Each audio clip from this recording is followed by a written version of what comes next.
नमस्ते, श्रावूज किचनमध्ये तुमचे स्वागत आहे. मी आज बनवत आहे भरली मिरची भजी. ऐकून काहीतरी वेगळे वाटते ना? तर पहा मग मी भरली मिरची भजी कशी बनवत आहे. त्यासाठी मी मिरची स्वच्छ धुवून, देठ काढून, उभी चिरून त्यामधील सर्व बी काढून घेतली. असे तुम्ही बघू शकता मी कसे काढले आहे. आता आपली मिरची चिरून तयार आहे. त्यामध्ये मी अर्धा लिंबू पिळून घेत आहे आणि अर्धा चमचा मीठ घालून तेच लिंबू आणि मीठ सगळे मिरचीला लागेल असे मी हलवून घेते. येथे तुम्ही बघू शकता. आता ते थोड्या वेळ ठेवून येथे आपण भज्याच्या पिठाची तयारी करू. त्यासाठी मी 1 वाटी हरभरा डाळीचे पीठ घेतले आहे. त्यामध्ये हळद, ओवा, लाल मिरची पूड, मीठ आणि कोथिंबीर घालून ते चांगले मी एकत्र करून घेते. पाणी घालून ते पातळसर असे पीठ तयार करून घेऊ. भजे करतो त्याच्यापेक्षा थोडेसे पातळ पीठ असावे. आता आपण मसाला तयारी करू. त्यामध्ये मी शेंगदाणे, खोबरे, कोथिंबीर, लाल मिरची पूड, जिरे आणि लसणाच्या पाकळ्या घेतलेल्या आहेत.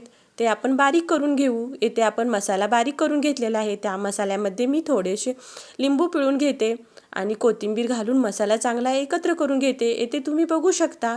आता आपली चिरलेल्या मिरचीमध्ये थोडासाच तो मसाला भरून आपण ते सर्व मिरच्या भरून घेऊ आणि कढईमध्ये मी भज्याच्या पिठामध्ये थोडासा सोडा घालून भज्याचे पीठ तयार करून घेतले. इकडे कढईमध्ये तेल गरम करून आपण चिरलेल्या मिरचीमध्ये मसाला भरून ती मिरची मी पिठामध्ये भिजवून भज्यासारखे असे तळून घेते. येथे तुम्ही बघू शकता.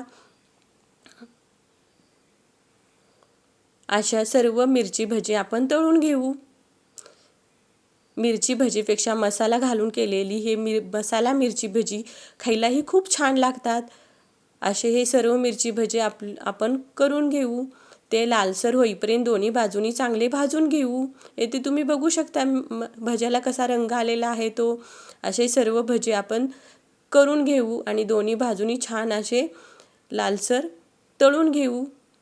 तर आपले हे मसाला भजी तयार आहेत. मी तुम्हाला फोडून दाखवते ते आतमध्ये मिरची शिजली आहे का नाही ते.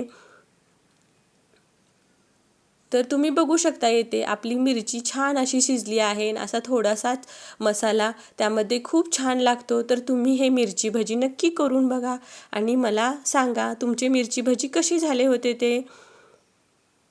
हे खायलाही खूप छान लागतात. धन्यवाद.